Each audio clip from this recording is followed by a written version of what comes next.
అండి ఆయన ప్రేమపూర్వకంగా సంఘ పక్షాన కుటుంబ పక్షాన ఆహ్వానిస్తున్నాను. స్తోత్రం. హల్లెలూయా, హల్లెలూయా, హల్లెలూయా. ముందుగా దేవుని నామానికి వందనాలు తెలియజేస్తున్నాను.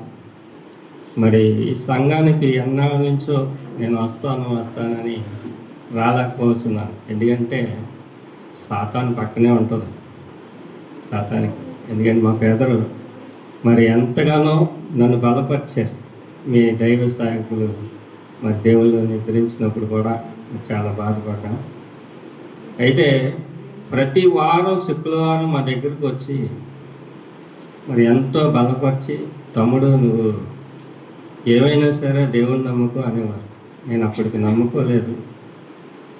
అయితే నేను మాత్రం నమ్ముకోను అనే చెప్పేవాడిని. అయితే బెదరు మాత్రం నువ్వు ఎప్పటికైనా నువ్వు సేవ చేస్తావు అనేవాడు. దేవుని స్తోత్రం. మరి ఆయన అన్నమాట నెరవేరింది. నేను చాలా తక్కువ టైంలో సేవలోకి రావడం జరిగింది. నేను బైబిల్ కూడా గెట్టేసిన రోజులుంటే అప్పుడు కూడా మా మిస్సెస్ అలా వేయకూడదు, మీకు ఇష్టం లేకపోతే మానేయండి అని చెప్పిన రోజులు ఉన్నాయి. అయితే నేను సడన్గా నాకు చాలా అపాయాలు జరిగినాయి. నేను సాక్ష్యం చెప్తాను. మరి దేవుడి నామంలో ఎవరైతే ఎరిగి ఉంటారో వారు ఎంతగానో గొప్ప ధన్యత.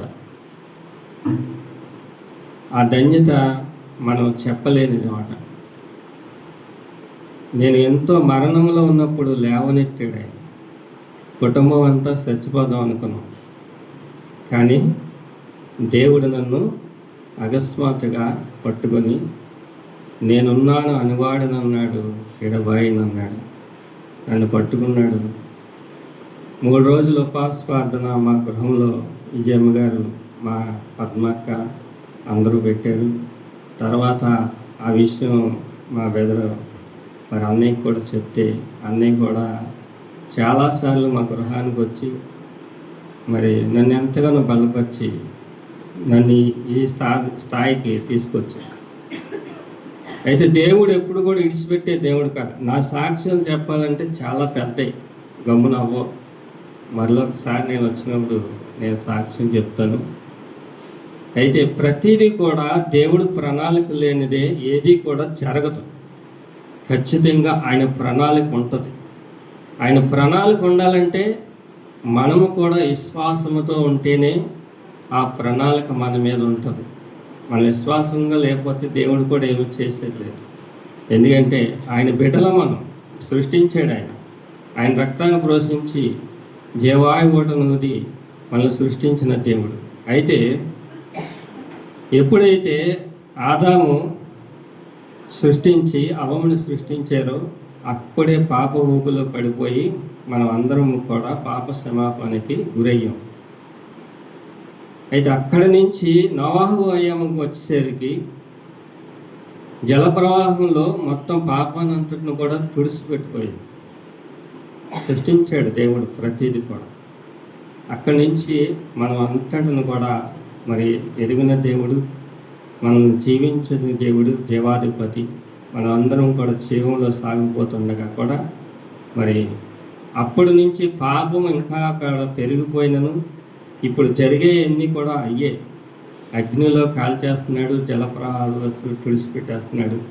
అన్నీ కూడా జరుగుతున్నాయి. ఎక్కడైతే ఏ ప్రదేశం అయితే పాప ఊపులో ఉంటుందో ఆ ప్రదేశాన్ని తీసివేస్తాడు దేవుడు. సాతాన్ని వెంటనే మనకి అప్పచెప్తాడు.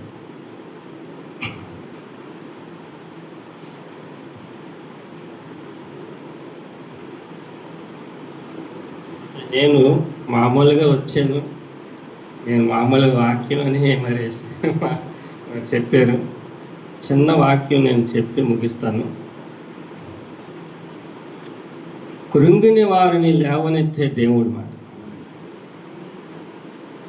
ఎందుకంటే ప్రతి గృహంలో సాతాను ఎంతగానో కృంగతీస్తుంది. ప్రపంచం అంతా కూడా ఏ గృహంలో ఏ విధముగా కృంగదీసేద్దామా, ఏ విధముగా పడేస్తామా, ఏ విధముగా రోడ్డు మీదకి లాగేస్తామా అని చూస్తూ ఉంటుందన్నమాట. అవమానాలు ఎన్నో ఉంటాయి, గొడవలు, ఒక్కొక్క గృహములు ఒక్కొక్క రకమైన గొడవలతో ప్రతిదీ కూడా సాతాను ప్రణాళిక మాట. ఆ ప్రణాళికలో దేవుడు ఎప్పుడూ కూడా విడిచిపెట్టే దేవుడు కాదు. ప్రపంచాన్ని సృష్టించిన దేవుడు ఆయన. అందుచేత ఏంటంటే దేవుడు ఎప్పుడూ కూడా మనల్ని విడిచిపెట్టే దేవుడు కాదు.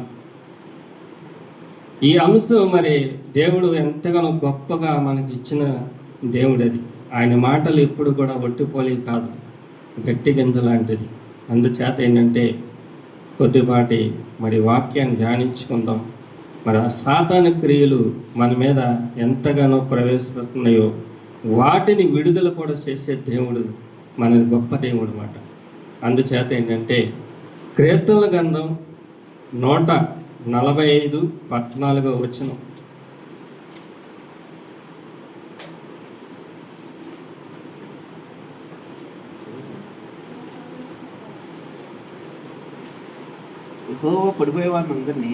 యెహోవా పడిపోయిన వారందరినీ ఉద్ధరించువాడు, అమ్మా కృంగిపోయిన వారందరినీ లేవనెత్తువాడు. ఎందుకంటే యెహోవా ఎప్పుడు కూడా కృంగిపోయిన వారిని లేవనెత్తువాడు, ఉద్ధరించేవాడు. ఎప్పుడు కూడా విడిచిపెట్టే దేవుడు కాదన్నమాట. చిన్న ప్రార్థన చేసుకోండి. యేసయ్య తండ్రినైనా, మహాపరిశుడా, మహాగణుడా, ఆశ్చర్యకరుడా, సమాధానకు అధిపతైన దేవాది దేవ, అగ్నిదేవా, నీకే వందనాలు, స్తోత్రాలు తెలియజేస్తున్నాను. ఇదిగో తండ్రి, ఈ దినములో ఈ మందిరానికి తండ్రినైనా, నీవు తండ్రినైనా, నీ నోటి మాటలు తండ్రినైనా నా నోటిలో నుంచి పలికించడానికి తీసుకువచ్చి నిలబెట్టినందుకు నీకే కృతజ్ఞతాస్తుతులు తెలియజేస్తున్నాను. నీ జీవాహారాన్ని ప్రతి బిడ్డ కూడా నెమరు వేర్చుకుని ప్రభా తండ్రినైనా కృంగిపోకుండా ఏ విధంగా నడుచుకోవాలో ప్రభా ఆయనలోనైనా నీవు నివసించమని నైనా యేసని వాక్యం ఇచ్చిన ప్రకారంగా ప్రతి బిడ్డ కూడా నడుచుటకు మార్గాలు ఇస్తున్న దేవా, నీకే వందనాలు, స్తోత్రాలు తెలియజేస్తున్నాను. ఇదిగో తండ్రి, కృంగిన వారిని లేవనెత్తే దేవుడు తండ్రి. నేను ఈ దినములో తండ్రి నేను ప్రతి బిడ్డను కూడా నీ ఆత్మశక్తితో తాకి సంపూర్ణమైన ఆశీర్వాదములతో నడిపించమని నడుచున్నాను. యేసు నామములో నడుచున్నాను తండ్రి, ఆమేన్. అయితే ఇప్పుడు కృంగిన వారు అంటే ప్రతి ఒక్కరు కూడా చిన్న విషయం వచ్చేసరికి చాలా కృంగిపోతూ ఉంటారు. ఈ విషయం ఏమైపోతుందా, ఎంత దూరం వెళ్ళిపోతుందా, ఎంత భయంకరంగా ఉంటుందా అని ప్రతి గృహంలో కూడా ఎన్నో విధాలుగా కృంగిపోతూ ఉంటారు. అయితే దేవుడు మాత్రం కృంగదీసేవాడు కాదు, లేవనెత్తివాడే. అది అందరూ కూడా దేవుణ్ణి మర్చిపోతూ ఉంటారు. చిన్న విషయం వచ్చేసరికి ఆ సాతానికి సాదృశ్యం అయిపోవడమే కానీ అది ఏమి జరుగుతుంది, దేవుని ప్రార్థన చేసుకుందామా, వాక్యం చదువుదామా, దాసుని చేత ప్రార్థన చేసుకుందామా, లేకపోతే దాసురాలతో ప్రార్థన చేయించుకుందామా అనే విషయం ప్రతి ఒక్కరు కూడా మర్చిపోయి ఆ సాతానికి సాదృశ్యం అయిపోతూ ఉంటారన్నమాట. అప్పుడే ఆత్మశక్తితో మనం బలపడి దేవుడిలో ఎప్పుడైతే మనం కృంగకుండా ప్రభా నువ్వు ఉన్నావని ఎప్పుడైతే మనం ఆయన స్మరణ, ఆయన నామము ఎప్పుడైతే మనం ప్రార్థన చేసుకుంటామో ఆ ప్రార్థనకు ప్రతిఫలం ఇచ్చే దేవుడు ఆయన. అందుచేత ఏంటంటే మనం ఎప్పుడు కూడా కృంగిపోకుండా ఆయనలో మనం నివసించాలి. 146 కీర్తన 8వ వచనం, యెహోవా దయాదాక్షిణ్యం గలవాడు, ఆయన దీర్ఘశాంతుడు, అమ్మా కృపాశతికయం గలవాడు. ఎందుకంటే ఆయన ఎప్పుడు కూడా దయగల హృదయం గలవాడు. యెహోవా అందరికీ ఉపకారం. ఎందుకంటే దేవుడు ఎవరిని కూడా విడిచిపెట్టే దేవుడు కాదు. వారు అందరినీ సమానంగా చూసే దేవుడు అన్నమాట. అందరికీ కూడా ఉపకారమే చేస్తాడు కానీ అపకారము చేయడు. నీవెప్పుడైతే కృంగిపోతావు అనుకుంటావో అప్పుడే నీ ఆత్మశక్తితో ఆయన ప్రతి గృహాన్ని దర్శించి ఆయన ప్రతి ఒక్కరిని కూడా ఉపకారాలు చేసే దేవుడే కానీ అపకారం చేసే దేవుడు కాదు. ఎందుకంటే మనం ఏ విషయం అయినా సరే ఒక విషయంలో మరి పడిపోతున్నాం అంటే అప్పుడే మనకి ఆలోచన అనేది రావాలి. ఏ ఆలోచన రావాలి? యెహోవా నా వద్ద ఉన్నాడు, నా హృదయంలో ఉన్నాడు, నేను ఆయన స్మరిస్తే ప్రార్థన చేస్తే ఎటువంటి సమస్య అయినా విడుదల చేస్తాడని ఒక ఆలోచన అనేది మనకు రావాలి. ఎందుకంటే రాకపోతే మాత్రము అది చాలా మనకి ఇది విరుద్ధంగా ఉంటుంది. ఎందుకంటే దానియేలు కూడా ఒక టైంలో కృంగిపోయాడు, పాపములో పడి కృంగిపోయాడు. అయినా సరే దేవుడు ఆయన్ని లేవనెత్తువాడు ఆయనే. పాపక్షమాపణ ఆయన క్షమించి ఆయన లేవనెత్తి ఆయన చక్రవర్తిగా చేశాడు, దావీదు మహారాజుగా చేశాడు. ఆయన ఎంతగానో అద్భుతమైన ఆయన్ని లేవనెత్తాడు. ఎందుకంటే అటువంటి వాడే పాప ఊబిలో పడిపోయి కృంగిపోయాడు. అందులో మనం ఎంత? దావీదు మహారాజు అంటే గొప్పవాడు. చిన్నతనము నుండి కూడా ఆయన అడవిలో ఉండి గొర్రెల కాపరులుగా ఉండి అన్నిటిని కూడా ఒక చోట పెట్టి చెక్కలతో వాటిలతో వీటిలతో తంబు తాళాలతో అన్నీ కూడా తయారు చేసుకొని ఎంతగానో కీర్తించిన దేవుడే దావీదు మహారాజు. ఆ దేవుని కీర్తనలు కొత్త కొత్త కీర్తనలు పాడుకుంటూ ఎంతగానో ఆశ్చర్యదేవులతో పొందిన దావీదు మహారాజు. అటువంటి వాడినే సాతాను కృంగతీసింది. అయినా సరే ఆత్మశక్తితో ఒకే ఒక్క మాటతో, ప్రభా నీవు ఉన్నావు, నేను పొరపాటు చేసిన క్షమాపణ పొందుకుంటే ఆ దావీదు మహారాజుని మరలా ఆయన క్షమించి యథావిధిగా ఆయన్ని మళ్ళా ఆశీర్వదించబడ్డాడు. అందుచేత ఏంటంటే ప్రతి ఒక్కరు కూడా ప్రతి గృహంలో కూడా ఏదైతే సమస్యలో ఉన్నారో, ఏదైతే ఊపిలో పడిపోయి ఉన్నారో, అనేక విధములుగా ఆరోగ్య శక్తి పోయిందా, అనారోగ్యంతో ఉన్నారా, ఫైనాన్స్లో ఊపిలో పడిపోయి ఉన్నారా, గొడవలతో అత్తమామలతో మరి కోడలు అత్తతో మరి ఎంతగానో గొడవలతో ఉంటున్నారా, ప్రేమ అభిమానాలు పోయి ఎంతగానో కృంగిపోతున్నారా, ఇవన్నీ చేసే అన్నిటి కూడా సాతానే చేస్తుంది. ప్రతి గృహంలో కూడా సాతాను ముందుగానే ఉంటుంది. రెప్పబాట్లో చేసే దేవుడు మనకి అంతకన్నా స్పీడ్గా తిరుగుతూ ఉంటుంది సాతాను. ఎందుకంటే పరుగులు పెడుతుంది. ఏ కుటుంబంలో ఎలా చేయాలనేది పరుగులు పెడుతుంది. ఎందుకంటే ఈ రోజుల్లో సమాధానం లేదు, ఏ గృహంలో కూడా సమాధానం లేదు. ప్రతి ఒక్కరు కూడా ఒక్క మాట అంటే 10 మాటలతో ఎంతగానో రెచ్చిపోయి సాతాను వీడికి ఈడ్చుకెళ్ళిపోతుంది. అందుచేత ఏంటంటే ప్రతి గృహంలో సమాధానానికి అధిపతిగా నిలబడాలంటే దేవాది దేవుడు యేసు దేవుడిని ప్రతి ఒక్కరు కూడా స్మరణతో ఎప్పుడైతే హృదయంలో నింపుకుంటారో ప్రతి ఒక్క గృహము కూడా ఆశీర్వదించబడుతుంది. కృంగిపోయిన వారిని లేవనెత్తే దేవుడు, అద్భుతమైన కార్యం చేసే దేవుడు.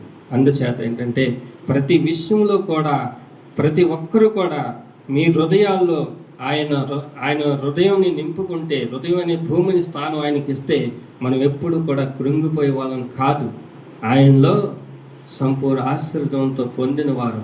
అందుచేత ఏంటంటే దేవుడు ఎప్పుడు కూడా మనం అందరినీ కూడా లేవనెత్తే దేవుడు. యోబు గ్రంథము 6:14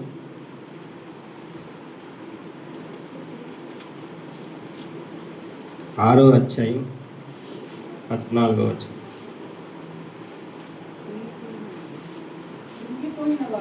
కృంగిపోయిన వారు సర్వశక్తి దేవుడి యందు భయభక్తులు ఆదుకొనినను స్నేహితుడు వారికి దయ చూపగలను.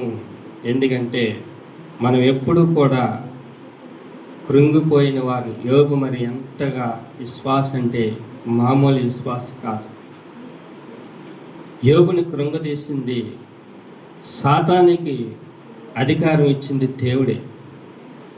సాతాను యోబుని ఏమైనా సరే పడవేస్తానని అడిగితే నీ వల్ల కాదంటే అప్పుడు సాతాను నా వల్ల అవుతుందంటే దేవుడు అధికారం ఇస్తాడు యోబుకి. ప్రాణము తప్ప నువ్వు ఏదైనా చేయగలవు అంటే సాతాను అనుకుందే ప్రాణం ఎంతసేపు తీస్తాను అనుకుంది. దేవుడు ఆజ్ఞ గొప్పది. ఆయన ప్రాణం తప్ప అన్నాడు కదా, దానికి అర్థం అవ్వలేదు. ప్రాణం ఎంతసేపు తీసేస్తాను అనుకుంది అది. కానీ ఆయన ఆజ్ఞ ఇచ్చాడు, ప్రాణము తప్ప అన్నాడు. అప్పుడు యోగుని ఏం చేసింది? కొల్లబెట్టేసింది. ఎముకలు ఆరిపోయినాయి, శర్మము ఉల్లిపొరలాగా ఉల్లిపొర లాంటి కప్పినట్టుగా ఉన్నది, ఎముకలన్నీ కనపడుతున్నాయి. మరి స్నేహితులు కూడా అనేకమైన దోషలతో నీ దేవుడు ఏమి చేశాడని అడిగాడు. భార్య కూడా ఇసుక్కుంది. ఏదైనా సరే అక్కడ మాత్రము దేవుడు గొప్ప కార్యం చేస్తాడని విశ్వాసముతో యోబు ఎప్పుడు కూడా ఉన్నాడు. ఆ విశ్వాసమే ఆయన మరి ఎంతగానో ఆశ్చర్యములకి అధికారంగా వచ్చింది. ఎందుకంటే దేవుడు ఎప్పుడు కూడా మహోన్నతమైన కార్యం చేయగల శక్తివంతుడు, ఆత్మస్వరూపం మాట. ఎందుకంటే దేవుడు ఎప్పుడు కూడా మరి స్నేహితులు ఏమన్నా సరే స్నేహితులను కూడా క్షమించమని అడిగాడు దేవుడు. వాళ్ళకి తెలియదు ప్రభా, క్షమించు ప్రభా అని అడిగారు మాట. అందుచేత ఏంటంటే దేవుడు ఎప్పుడు కూడా అద్భుతమైన కార్యం చేసేగలవాడు, ఆశ్చర్యకార్యం చేసే దేవుడు. ఎందుకంటే దేవుడు ఎప్పుడు పరిశుద్ధాత్మ శక్తితో ఎవరైతే నింపబడతారో ఆ గృహము ఎప్పుడు కూడా నిండు ఆశ్చర్యములతో జరుగుతుంది. పరిశుద్ధాత్మ ఎప్పుడు కూడా ఆత్మశక్తితో ఆత్మతో పొందుకోవాలని ప్రతి ఒక్కరు కూడా కోరుకోవాలి. ఇప్పుడు ఆరాధన చేశారు, మరి ఆరాధనలో గొప్పగా మంచి ఆరాధన చేశారు. ఆ ఆరాధనలోనే ఆత్మ పొందుకోవాలి అందరూ కూడా. ఆ ఆరాధనలోనే ఏ ఆలోచన లేకుండా ప్రభువా నీ ఆత్మ నాకు కావాలి, నీ ఆత్మ తప్ప ఏది వద్దు నాకు అని ఒక్క మాట అడిగితే దేవుడు పరిశుద్ధాత్మ తాకుతాడు ఖచ్చితంగా. ఏ ఆలోచన ఉండకూడదు. ఎందుకంటే నేను ఎప్పుడు చూడలేదు ఆరాధన, చాలా బాగా చేశారు ఆరాధన, మంచి ఆరాధన అది. ఎందుకంటే ఇంకా మరి ఆత్మశక్తితో ప్రతి ఒక్కరు కూడా ఆ ఆరాధనలో నిలబడితే అద్భుతముగా వెలిగింతలతో మరి ఈ యొక్క సంఘం ఈ చిన్న సంఘంలా ఉండదు, అద్భుతంగా పెద్ద సంఘంగా తయారవుతుంది. ఎందుకంటే ఒక ఆత్మనన్నా సంపాదించుకోవాలన్నారు. సంఘానికి మీరు వచ్చారు, ఈ సంవత్సరం నుంచి మళ్ళీ సంవత్సరం వస్తుంది. మళ్ళీ సంవత్సరం వచ్చేసరికి మీరేం చేయాలి? ప్రతి ఒక్కరూ ఒక్కొక్కరిని తీసుకొస్తే అది డబల్ అవుతుంది సంఘం. మీరేమీ చేయక్కర్లేదు. యేసు ప్రభు ఏం చేశారో ఆ మాటలు చెప్పండి అంటే బలవంతం పెట్టక్కర్లేదు వాళ్ళని. మీ హృదయంలో వచ్చే మాట ఆ యొక్క హృదయానికి తగిలితే వాళ్ళే వస్తారు. మనం బలవంతంగా తీసుకురావక్కర్లేదు ఎవరిని కూడా. దేవుడు ఇప్పుడు ప్రపంచంలో మొట్టమొదటి స్థాయిలో ఉండబోచున్నాడు. ఎందుకంటే ఈ గొడవలన్నీ కూడా అందుకే వస్తున్నాయి. ఎందుకంటే దేవుడు ఎప్పుడైతే మొట్టమొదటి స్థానంలో ఉంటాడని ప్రతి ఒక్కరికి ఆలోచన వస్తుందో ఈ గొడవలు సాతాను దూసుకెళ్తుంది. ఇప్పుడు సాతాను ఎంతసేపు ఉంటుంది దేవుడి దగ్గర? చాలా ఈజీగా తీసేయగలడు దేవుడు. అందుచేత ఏంటంటే ఈ సంఘం పెరగాలంటే ప్రతి ఒక్కరు కూడా మీరు ఒక్కొక్కరిని తీసుకొస్తే అది సంఘం పెద్దదవుతుంది. ఎందుకంటే సువార్త అనేది ప్రతి నోటుల నుంచి పలకాలి. సువార్త అనేది ఎంతో అద్భుతమైన కార్యం అది. ఎందుకంటే మీరు ఇంటికాడ ఖాళీగానే కూర్చున్న, ఏ పనులు చేసుకున్న స్మరణతో మీరు ఆలోచించి ప్రభా ఒక ఆత్మ నాకు ఇయ్యి, నేను మందిరానికి తీసుకెళ్ళాలని ఒక్క మాట మీరు దేవుణ్ణి అడిగితే ఒక్కరు కాదు 5గురిని ఇస్తారు. ఎందుకంటే నా అనుభవంతో చెప్తున్నాను, నేను ఊరికేనే మాట్లాడుతున్నాను. ఈ మాటలన్నీ కూడా దేవుడు చెప్తున్న మాటలు. నరపుత్రుడుదా సరిగ్గా నిలబడి ఉన్నాను, నీ నోటిలోంచి నేను మాట్లాడుతాను అంటున్నాడు. అందుచేత ఏంటంటే ఎవరైతే ఇక్కడ మాట్లాడతారో ఈ బలిపీఠం మీద ఆ మాటలన్నీ కూడా దేవుడి మాటలే. అందుచేత అంటే మీరు ఈ నెవరవేర్చుకొని ఈ మాటలన్నీ కూడా సంపూర్ణమైన ఆశ్చర్యములతో ప్రతి ఒక్కరు నడవాలని, మరి ఆయనలో ధ్యానించాలని, సంపూర్ణ ఆశ్చర్యంతో నడిపించాలని మరి దేవుణ్ణి అడుగుతున్నాను. ఎందుకంటే ఇక్కడ ఇంకో విషయం ఏంటంటే గొలియాతు మరి ఎంతో భయంకరమైనడు. గొలియాతు ఎంతో భయంకరమైనడు. అయితే ఇశ్రాయేలు బిడ్డలందరూ కూడా 40 రోజులు గొలియాతును చూసి కృంగిపోయారు. అక్కడ కృంగిపోయారు. జయించగలదమా లేదా? అయితే సౌలు రాజు మరి అందరికన్నా గొలియాతు వల్లే అందరికన్నా హైట్ ఉన్నవాడే ఇశ్రాయేలు బిడ్డల్లో అందరూ కూడా కొద్ది హైట్ తక్కువ ఉన్నా మరి సౌలు రాజు మరి హైట్ ఎక్కువే అయినా సరే సౌలు రాజుకు కూడా భయం వేస్తుంది.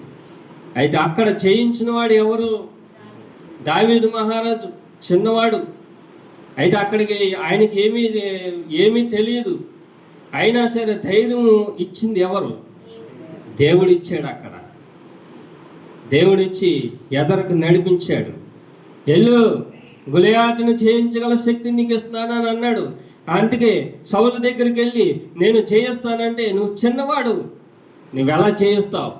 నువ్వు చేయించలేవంటే లేదు, నాకు ఒక్క అవకాశం ఇస్తే నేను చేయిస్తానంటే సరేలే, అయితే ఇవన్నీ కూడా యుద్ధానికి సంబంధించిన అన్నీ కూడా తొడుక్కొని వెళ్ళమంటే నాకు ఏమి అక్కర్లేదు అన్నాడు. ఎందుకంటే ఏం కావాలి? దేవుడి శక్తి ముందు ఏముంటాయి? ఏం అక్కర్లేదని అధికారం ఇవ్వగానే ఏం చేశాడంటే దావీదు మహారాజు అలాగా పరిగెత్తుకుంటూ వెళ్ళి గోదావరి గట్టుకెళ్ళి నున్న పొరాళ్ళు 5 రాళ్ళు తెచ్చుకున్నాడు. పంగలకారతో ఒక్క పాట కొట్టాడు గొలియాతును కొడితే ఆ గొలియాతు వెనక్కి పడాలా ఎదరకు పడాలా? కొడితే వెనక్కి పడాలి ఇలాగా. కానీ దేవుడు ఏం చేశాడు? ఎదరకు పడేసరికి అప్పుడు ఏం చేశాడంటే దావీదు మహారాజు వెళ్ళి ఆయనలో ఉన్న గొడవలు తీసుకొని మొత్తం శిరస్సు ఖండించేశాడు. అంటే ఆ బలం ఎవరిచ్చారు? దేవుడిచ్చాడు.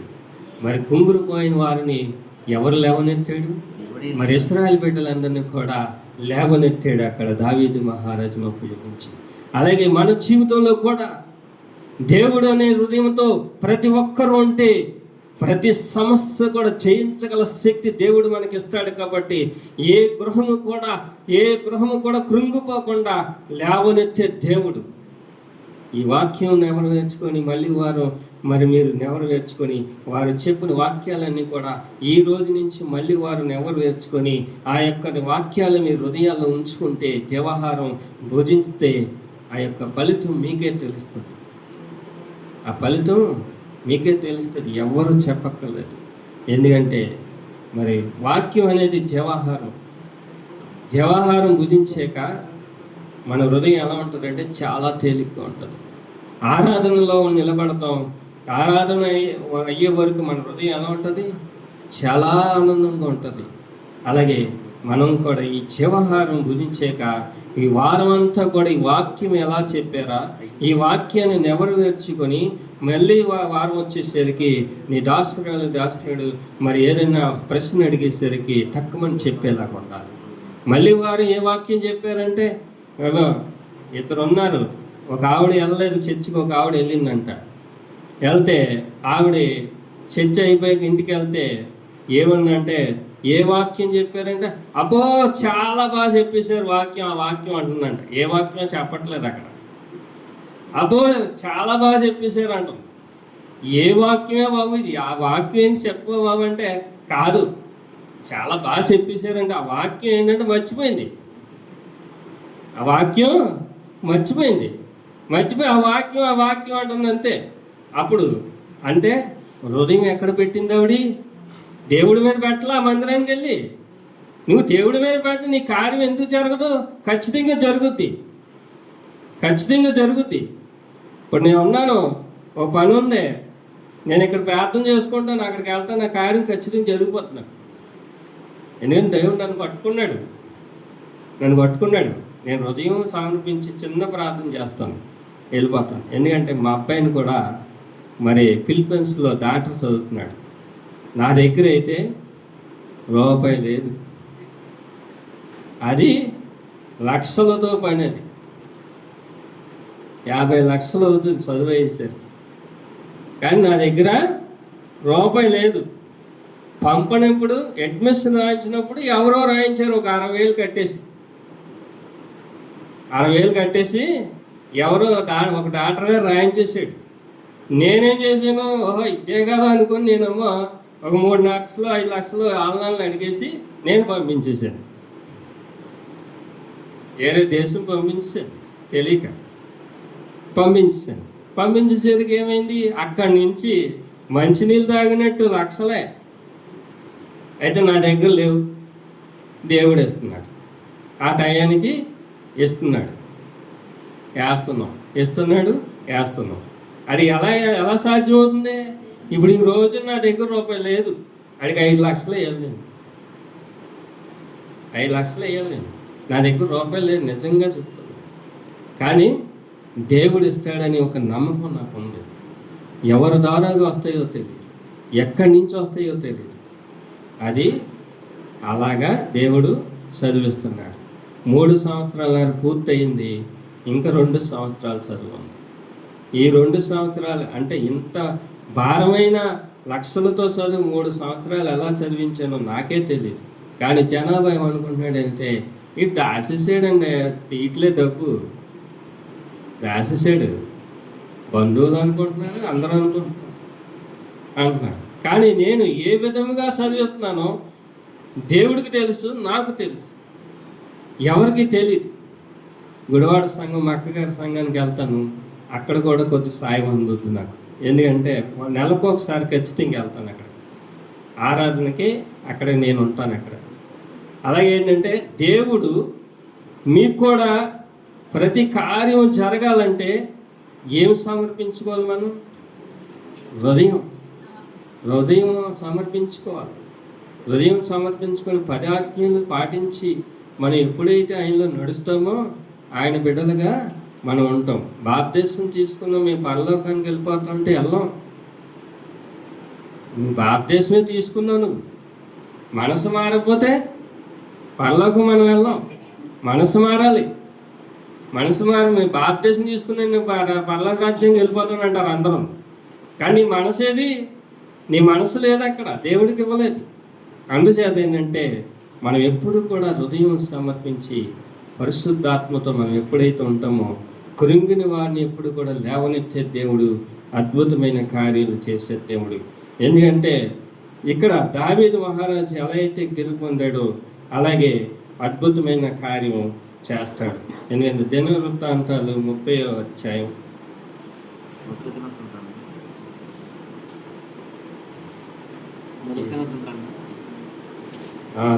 2వ దినం 25, 26, 27. ఎందుకంటే దేవుడు ఎప్పుడు కూడా మంచి ఆశీర్వాదములతో నడిపించే దేవుడు, అద్భుతమైన కార్యం చేసే దేవుడు. అప్పుడు యాజకులు లేవీయులను గోదావరిలో నుండి ఇశ్రాయేలు వారిలో నుండి వచ్చిన సమాజపు వారందరూ ఇశ్రాయేలు దేశంలో నుండి వచ్చి యూదాలో కాపురం ఉన్న అన్యులను సంతోషించిరి. ఎందుకంటే ఆ దినములో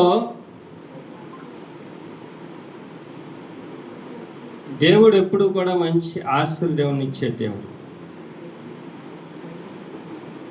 గొప్ప దేవుడు మాట. బిడ్డలను ఆశీర్వదించి సంతోషించి పెట్టాలంటే ఎంతగానో ఆశీర్వాదం ఇచ్చే దేవుడు. ప్రతిదీ కూడా ఆయన ప్రణాళిక లేనిదే జరగదు అక్కడ. ప్రతిదీ కూడా ఆయన ప్రణాళిక లేనిదే జరగదు. ఎందుకంటే పస్కా పండుగ ఇసుక అయ్యామ వచ్చేసరికి పస్కా పండుగ సరిగ్గా చేయలేకపోయాడు. అయితే దేవుడు 1 సంవత్సరము ఈ పస్కా పండుగ మనం చేయలేకపోయాం కదా అని ఆయన కృంగిపోలేదు. ఇసుక ఎందుకంటే ఎన్నో వచ్చినాయి, బలులు వచ్చినాయి, అన్ని పశువులు వచ్చినాయి, అన్నీ వచ్చినాయి. కానీ ప్రజలు డబ్బులు సహకారం లేక అక్కడ ఏమైందంటే ఆ యొక్క కార్యం పస్కా పండుగ సరిగ్గా చేయలేకపోయాడు ఇసుక. అయితే ఇక్కడ మరి ప్రజలందరూ కూడా ఆనందపరచాలంటే దేవుడు అద్భుతమైన కార్యం చేస్తాడు కదా. ఇక్కడ దేవుడు అద్భుతమైన కార్యం చేస్తాడు. ఎందుకంటే దేవుడిని ఎప్పుడు కూడా ఎవరిని కూడా ఇచ్చిపెట్టే దేవుడు కాదు, అద్భుతమైన కార్యాలు చేసే దేవుడు, ఆశ్చర్యకార్యాలు చేసే దేవుడు. అందుచేత ఏంటంటే దేవుడు అప్పుడు ఏం చేశాడంటే మళ్ళీ సంవత్సరము ఆయన అద్భుతమైన కార్యం దేవుడు కృంగిపోకుండా, ప్రభా నువ్వే ఉన్నావు, మళ్ళీ సంవత్సరం నువ్వే అద్భుతంగా ఈ పస్కా పండుగ నువ్వే చేయగల శక్తివంతుడు అని చెప్పి ఆయన కృంగిపోకుండా ఆయన ప్రజలందరినీ కూడా ఆయన ఏం చేశాడంటే, ఎవ్వరు కూడా కృంగిపోకుండా మన దేవుడు ఉన్నాడు, ఈ పస్కా పండుగ మనం ఎంతగానో చేస్తాడు మనం అందరినీ కూడా అని చెప్పి ఆయన మరి రాజు అయిన మరి తండ్రి హిజ్కియా అందరికీ చెప్పడంలో మళ్ళీ సంవత్సరం ఏంటంటే చాలా అద్భుతముగా ఆ పస్కా పండుగ జరుపుకున్నారు. అందుచేతంటే ఒక్కసారి నీ జీవితంలో ఒక కార్యము జరగలేదా, జరగపోతే ఏమంటారంటే దేవుడు నా పక్షాన లేడు అని ఒకేసారి అనేస్తూ ఉంటారు. ఒకేసారి ఏంటి, నేను అంత ఆరాధన చేశాను, అన్ని పాటలు పాడాను, దేవా రోజు గృహంలో నేను ఎంతగానో శుద్ధిస్తున్నాను, ఏంటి నాకు ఈ కార్యం చేయలేదని నువ్వు ఒక్క ప్రశ్న వేస్తావా దేవుణ్ణి? వేస్తారు. ఎందుకంటే ఇసుపు పొందినప్పుడు ఆ మాటలు తొందరపాటున సాతానే అనిపించేస్తూ ఉంటుంది.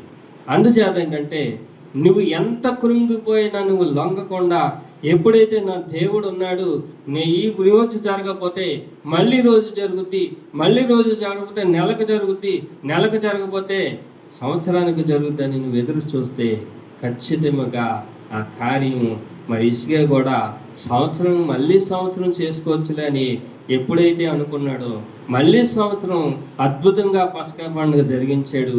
ప్రజలందరూ కూడా ఆనందపడ్డారు. అలాగే మనమందరము కూడా జీవితంలో ఏ ఒక్క మాట అయినా సరే దేవుడికి అద్భుతమైన కార్యముగా మనం ఎప్పుడైతే సమర్పించుకొని ప్రతిదీ కూడా హృదయాలు మనం ప్రార్థన చేసుకుంటామో, కృంగిపోకుండా ఆయన ప్రశ్న వేయకుండా, మనం ప్రశ్న ఎప్పుడు కూడా దేవుని పరీక్ష పెట్టుకోకూడదు మనం. ఎందుకంటే దేవుని పరీక్ష పెట్టకూడదు. ఇది అవుతుందా లేదా అని అడుగుతూ ఉంటారు. మళ్ళీ అవుతుందా లేదా అంటే లేదన్నమాట ఎవరిది? సాతానుది. అవుతుందంటే దేవుడిది. ఇది అవుతుంది అని అనాలి. మా అబ్బాయి ఏం చేశాడంటే ఫస్ట్ వెళ్ళిపోయిన కొత్తలో, ఇంకా నువ్వు చదివించలేవు, నన్ను తీసుకెళ్ళిపోయే ప్రణాళిక వేసుకో అన్నాడు. నేను ఒకటే అన్నాను, నా దేవుడు ఉన్నాడు, ఆయన చదివిస్తాడు, నువ్వు కంగారు పడకు, నువ్వు అక్కడ చర్చికి వెళ్ళు, నేను ప్రార్థన చేసుకుంటాను అన్నాను. ఎందుకంటే రోజులో 2 లక్షల రూపాయలు కట్టాలి, 12 గంటల టైం ఉంది, నా దగ్గర రూపాయలు లేదు. అక్కడేమో నేను చచ్చిపోతాను అంటున్నాడు. నువ్వు తీసుకెళ్ళడానికి శవం కూడా రాదు, ఇక్కడి నుంచి నేను చచ్చిపోతాను అంటున్నాడు. ఒరే బాబు, నువ్వు ఆ పని చేయగాని ఇక్కడి నుంచి ఒక 10 మందికి ఫోన్ చేసి వాళ్ళందరినీ కాపలా పెట్టి ఈ డబ్బులు అడగడం మొదలుపెట్టాను నేను అందరినీ. ఎందుకంటే ఫీజు కట్టాలి, నెక్స్ట్ దాంట్లో జాయిన్ అవ్వాలి. వీడికొమ్మో పెద్ద చదువు కదా, నా మోసుకు వచ్చింది. అక్కడ అవమానం పడిపోతున్నాను, చచ్చిపోదాం అనుకున్నాడు. అయితే నేనేం చేశానంటే ఆ నలుగురిని 10 మందిని కాపలా పెట్టి ఆడికి నువ్వు ఏ టైం దగ్గర కూర్చో, నేను ఇక్కడ వచ్చిందల్లా వేస్తూ ఉంటాను అన్నాను. ఆడెళ్ళి ఏ టైం దగ్గర కూర్చున్నాడు. 10,000 వచ్చినా, 5,000 వచ్చినా, 2,000 వచ్చినా, 50,000 వచ్చినా సరే 12 గంటలకి 11 గంటలకు నాకు డబ్బు సమకూర్చింది. 11:30 గంటలకు నేను డబ్బు వేసాను. ఇంకొక అరగంటే టైం ఉంది. అరగంటలో ఆడు 6 కిలోమీటర్ల దూరంలో ఉన్నాడు. ఇంక అరగంట ఎగ్జామ్స్ టైం, 6 కిలోమీటర్ల దూరంలో ఉన్నాడు. అయితే ఆ 6 కిలోమీటర్లు ఇంకో ఫ్రెండ్ ఏం చేశాడంటే గబగబా తీసుకెళ్ళి ఆడిని డైరెక్ట్గా ఆ ఫ్రెండ్తో నువ్వు డబ్బు కట్టి అని చెప్పి ఈయన్ని డైరెక్ట్గా ఆ ఎగ్జామ్ హాల్లోకి తోసేసాడు. ఫ్రెండ్ తీసుకెళ్ళి నువ్వు వెళ్ళిపో, ఎవరు ఆపుని ఆగద్దని తోసేస్తే కాపలా వాడు నువ్వు అలా వెళ్ళిపోతే ఎలా అంటే ఆగని చెప్పి ఇంక దేవుడే తోసేసాడు అలా లోపలికి. ఎగ్జామ్ రాశాడు, నెక్స్ట్ దాంట్లోకి జాయిన్ అయ్యాడు. అంటే రెప్పబాటులో చేయగల శక్తివంతుడు, ఆత్మస్వరూపి ఆయన. హల్లెలూయా. ఎందుకంటే దేవుడు ఎప్పుడు కూడా విడిచిపెట్టే దేవుడు కాదు. ఎందుకంటే నా సాక్ష్యాలు చాలా ఉన్నాయి. ఎందుకంటే అవన్నీ చెప్పాలంటే చాలా టైం అయిపోతాయి. అందుచేత ఎప్పుడన్నా మళ్ళీ వచ్చినోడు నేను చెప్తాను. ఎందుకంటే నా మరణం గురించి కూడా చెప్తాను. అన్నయ్య కూడా నాకు చాలా ప్రార్థన చేశాడు. మరి అన్నయ్య ఎంతగా లేవనెత్తాడంటే అద్భుతంగా మాట. నేను షాపులు పెట్టినప్పుడు కూడా ఫస్ట్ రోజు నేను చెప్పపోయినా ఆ రోజు వచ్చి ప్రార్థన చేసాడు. తెలీదు షాప్ పెడుతున్నట్టు, కానీ మేము షాప్ చదువుకుంటా ఉంటే ఆ రోజు ఆ టయానికి దేవుడు అలా పంపించేసేవాడు. అలా 2 షాపులు పెట్టాను. 2 షాపులు కూడా నేను చెప్పకుండానే దేవుడు పంపించాడు. ఆయన ప్రార్థన చేశాడు. మరి ఎంత గొప్ప కార్యం అండి అది. అసలు చెప్పకుండా దైవజనుడు తెలియకుండా, ఇప్పుడు మీ ఇంటికి మీ పక్క వాళ్ళకి ఏదో కార్యం జరుగుద్ది, మరి మీకు చెప్పరు, మీరు సడన్గా వెళ్తారు. వాళ్ళేమో చెప్పకుండా వెళ్ళారంటే అద్భుతం అది. వాళ్ళు అయ్యో నేను చెప్పలేదు కదా అని అనుకోకూడదు, ఎందుకంటే దేవుడు పంపించాడు అనుకోవాలి ప్రతిదీ కూడా. అందుచేతంటే ప్రతి ఒక్కరు కూడా మీ హృదయాలు సమర్పించుకోండి. ప్రతి ఒక్కరు కూడా సంఘానికి పెరగాలంటే ఒక్కొక్కరు ఒక్కొక్క ఆత్మని తీసుకురావాలి. ఎందుకంటే ఆ ఆత్మలకి ఫలితం మీకు ఉంటుంది. ఆ ఆత్మకి జీతం ఇచ్చేవాడు ఎవరు? పరలోక రాజ్యంలో మీరు ఎన్ని ఆత్మలు సంపాదిస్తారో అంతగా మీకు జీతం వస్తుంది. ఆ జీతాన్ని మీరు సమర్పించుకోవాలి. ఎందుకంటే సిగ్గుపడక్కర్లేదు. సిగ్గుపడితే ఏది జరిగేట్లేదు. మరి అన్నమ్మ ఎంతగానో కృంగిపోయినను అన్నమ్మ మొత్తంలో, బైబిల్ మొత్తంలో ఎంతగానో ఆశ్రదించబడింది. చాలా అద్భుతముగా దేవుడు ఆమెని లేవనెత్తాడు. ఆవిడికి అగ్రస్థానముగా ఇచ్చాడు దేవుడు. అందుచేత ఏంటంటే ప్రతి ఒక్కరు కూడా ప్రతి విషయంలో కూడా కృంగిపోవద్దు. ఏదైనా ఒక సమస్య వచ్చిందా, నీ దాసురాలకు చెప్పు, నీ దాసుడికి చెప్పు, ప్రార్థన చేయించుకో. నువ్వు మోకరించి ప్రార్థన చేయి.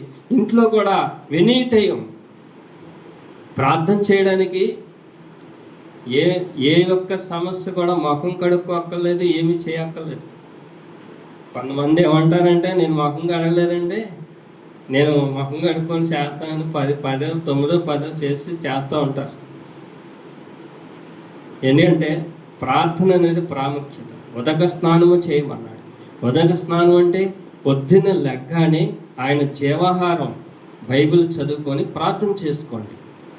ఖచ్చితంగా మీ కార్యములన్నిటిని కూడా దేవుడు సమకూర్చగల శక్తివంతుడు. అయితే ప్రతి ఒక్కరూ కూడా ప్రతి దినము కూడా మీరు చేసేది ఒకటే. ఏ గృహం అయితే కృంగిపోతుందో, ఏ గృహం అయితే కృంగటానికి సిద్ధముగా ఉన్నదో అన్నీ కూడా దేవుడు చూస్తూనే ఉంటాడు.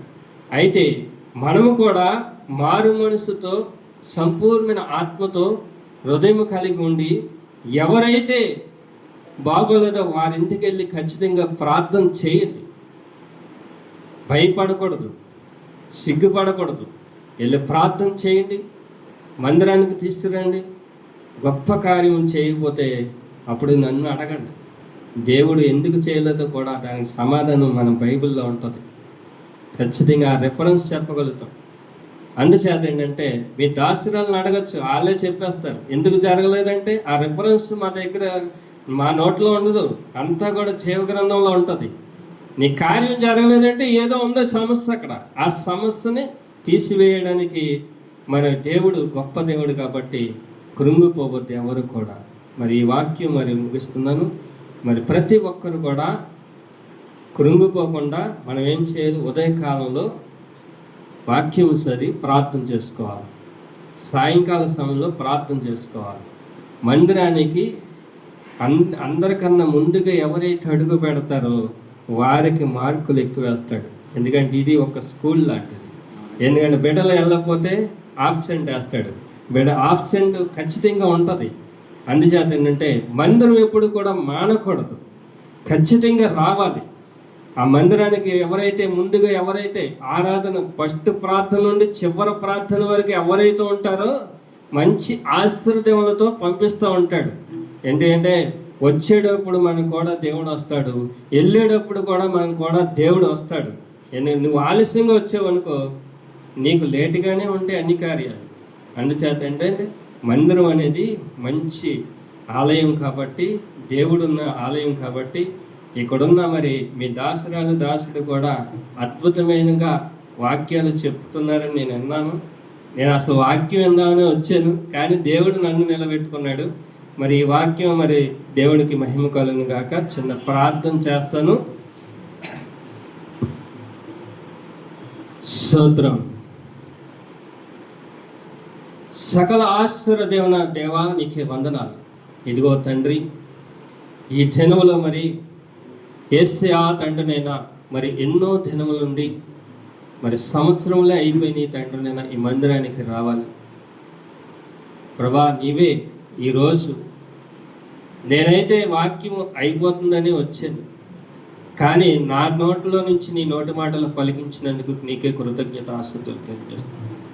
యేసయ్యా నీ వర్తమానాన్ని అందరిలో తండ్రి హృదయాల్లో తండ్రి నేను అమర్చి నెరవేర్చుకొని ప్రతి ఒక్కరు కూడా పరిశుద్ధాత్మతో నడిపించుకొని నీ కృపాక్షేమ దయగల ప్రేమతో నడిపించి శక్తివంతమైన ఆత్మను ప్రతి బిడ్డపై ఉంచి తండ్రి నేను ఎవరైతే తండ్రి నేను వచ్చారో వారి ధన్యత తండ్రి నేను రాని వారిని తండ్రి నీ ఆత్మతో తండ్రి నేను ప్రతి గృహానికి సంచరించి తండ్రి నేను ప్రభా తండ్రి నేను తాకి తండ్రి నేను హృదయాలు కలిగించి నీ ఆత్మతో నడిపించి ప్రభా ఇదిగో తండ్రి ప్రభా బిడ్డలు మరి ఎంతగానో ప్రయాసపడుతున్నారు ప్రభా తండ్రి నేను నీ యొక్క తండ్రిని ఆత్మతో ప్రతి బిడ్డను కూడా తాకి తండ్రి నేను యేసయ్యా తండ్రి నేను పరిశుద్ధాత్మతో నడిపించమని అడుగుతున్నాను.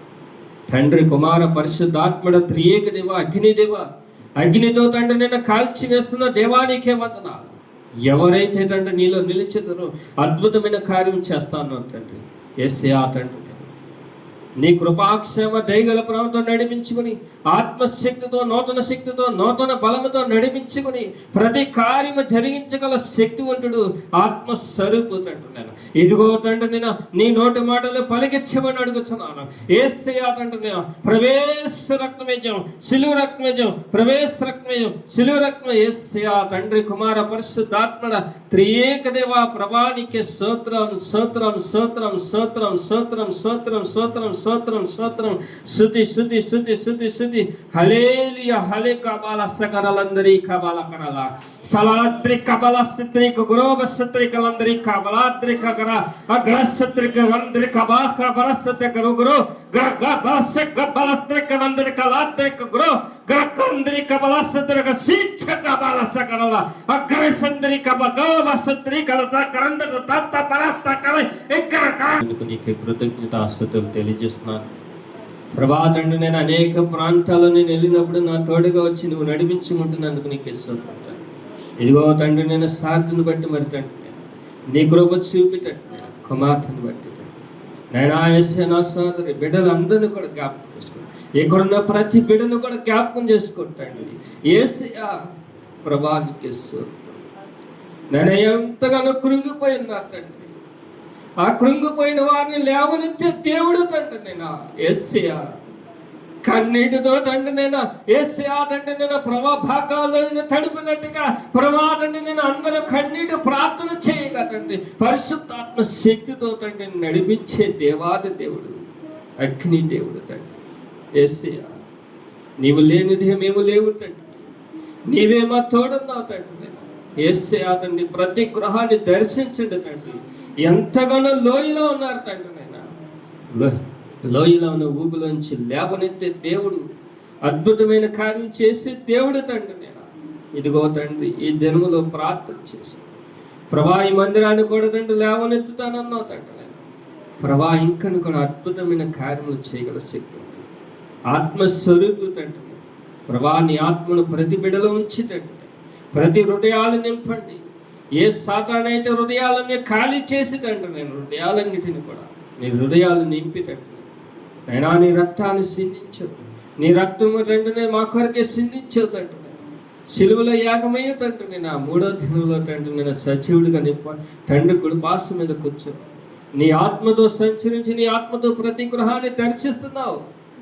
నైనా అర్ధరాత్రి వేళ తలుపు తట్టుతాను ప్రభా తండ్రి నేను తెలియక తండ్రి నేను ప్రభా ఈ దినములో ఈ రోజు ఈ సమయంలో తండ్రి నేను వచ్చేవని అనుకుంటున్నావు. నీ దాసుడు ఏ సమయంలో వెళ్ళినాను ప్రభా తండ్రి ప్రతి గృహములో ఆహ్వానించుటకు బిడ్డల హృదయాలు మార్చండి తండ్రి యేసయ్యా నీకే వందనాలు.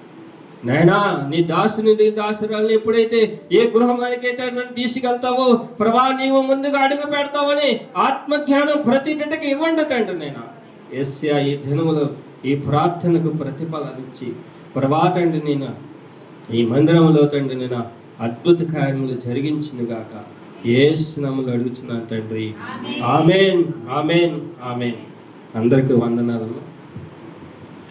ఇచ్చిన దైవజనులకు ప్రత్యేకమైన వందనాలు తెలియజేస్తున్నామండి. మావయ్య గారికి ప్రత్యేకమైన వందనాలు. కృంగిన వేళల్లో లేవనెత్తే దేవుడు. దావీదు కృంగిపోయినప్పుడు దావీదుని లేవనెత్తాడు. అలాగనే యోబు కృంగిపోయినప్పుడు యోబుని లేవనెత్తిన దేవుడు.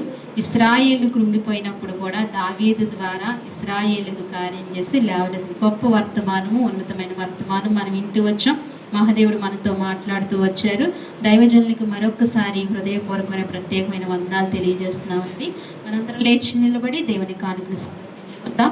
మరి దైవజనుల కొరకు, వారి కుటుంబం కొరకు, వారి పరిచర్య కొరకు మీ అనుదిన ప్రాంతంలో జ్ఞాపకం చేసుకోండి. తప్పనిసరిగా దేవుని చక్కగా మహిమపరిచారు. ఈ పాట పాడి దేవుని మహిమపరిచిన డార్కా గారికి మరి ప్రత్యేకమైన వందనాలు తెలియజేస్తున్నాం. ఆ బిడ్డ కొరకు కూడా మీ అనుదిన ప్రాంతంలో జ్ఞాపకం చేసుకోండి. చాలా రోజులకి మన మధ్యకు వచ్చారు. తన భర్త గారి ఆరోగ్యం కొరకు, ఆమె భవిష్యత్తు కొరకు మీ అనుదిన ప్రాంతంలో జ్ఞాపకం చేసుకోండి. మరి ఇంతటి చక్కగా ఆరాధన జరిగింది. దేవాతి దేవునికే మొదటిగా మహిమ ఘనత చేయలేగాక. చివరి ప్రార్థన చేసుకుందాం. అందరం మోకరించినట్లయితే ఇంకొక ప్రార్థన విన్నపాలు ఉన్నాయండి. శుక్రవారం ఉపవాస ప్రార్థన సాయంకాలము 7 గంటలకి. ఎన్ని గంటలకి? సాయంకాలం 7 గంటలు, కరెక్ట్గా 7 గంటలకల్లా మందిరంలో ఉంటే 8:30, 9 లోపులో మనం ముగించుకుందాం.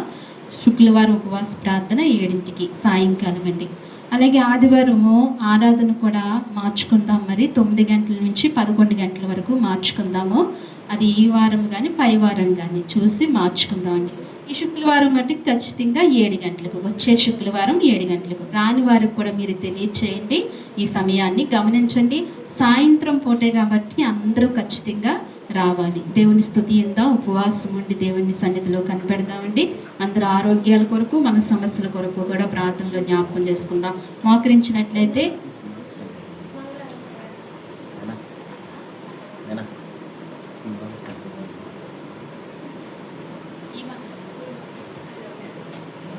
అమ్మ అందరూ డార్కా గారి గురించి ప్రార్థన చేయండి. మళ్ళీ తిరిగి ప్రయాణం పెట్టుకున్నారు. ఈ మంగళవారం వెళ్తున్నారంట.